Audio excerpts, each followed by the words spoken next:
Good evening, America. I already banged my freedom pot and my democracy pot, my backup actually. Tonight I want to talk to you about Venezuela oil.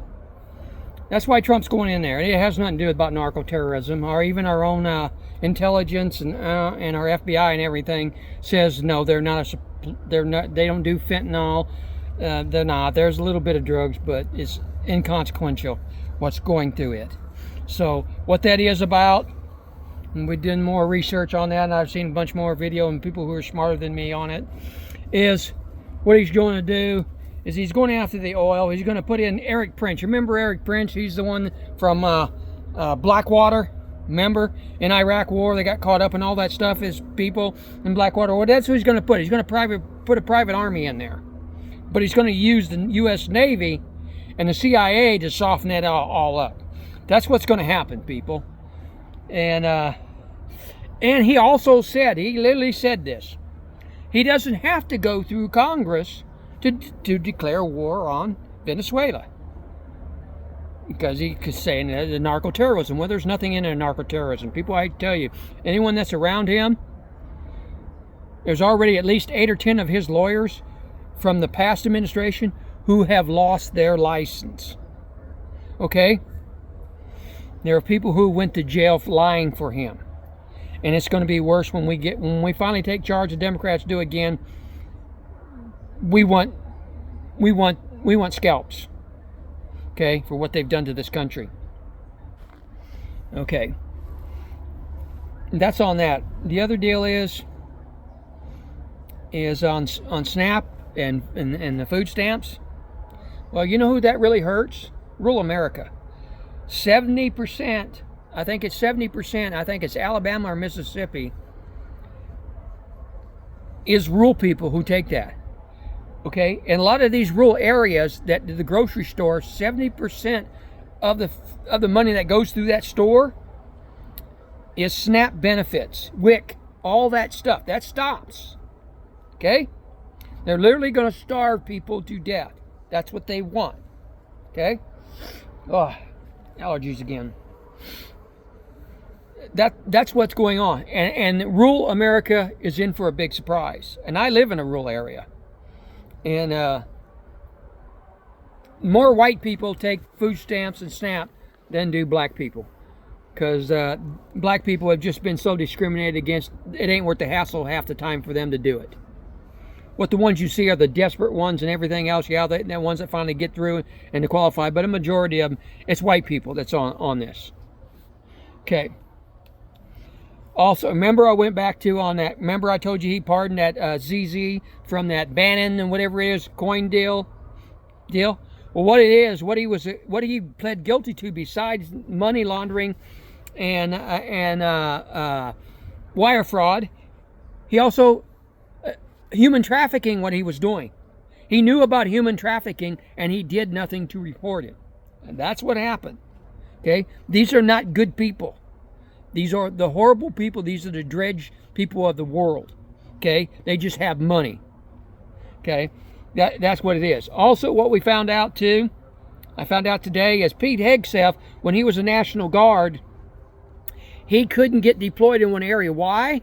Because those tattoos he have on him are white nationalist tattoos. He had his security stuff pulled, and he's now Secretary of Defense. We have a white nationalist. The Secretary of Defense is absolutely beyond anything we can imagine.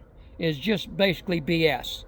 Okay, and I've already told you about what they're literally going to leave Ukraine on its own. They're going to leave Europe.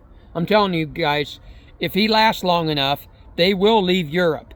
And they're going to leave him on own, and America is going to drop out of NATO, and he's going to stop the UN here in America. He's literally going to do it. This is Putin's wish list, what he's doing. Okay? Yeah, again, because of his tattoos. He couldn't get deployed. And people, there's good things coming. Like I said, we heard there's 29 judges. I'm in the midst of listening to the story through Midas Touch. I haven't heard it all, but basically they turned him down on some National Guard stuff that he's doing, and the way that they have to be regulated and stuff in the cities. So hopefully then when that comes down, that'll be great to stop these people, because ICE is doing horrible things. I mean, I watched a video today. They literally beat the crap out of a woman, And she was showing her documents that she was a legal citizen here. Yeah, a legal citizen, immigrant citizen. And they beat the crap out of her in front of her children. Okay, yanked her out of the car, slammed her face first to the ground. Okay, people. They're breaking arms, they're breaking ribs. They paralyzed a person, they've killed people. These people are not nice people. Okay, we also know, like I told you before, with ICE, they are going to be the 4th largest army in the world. They're getting $40 billion a year in their budget and then some. They have bought technology to use iris scans, facial recognition. They're tapping our phones, anyone who protests, okay? That's what they're going to do to us.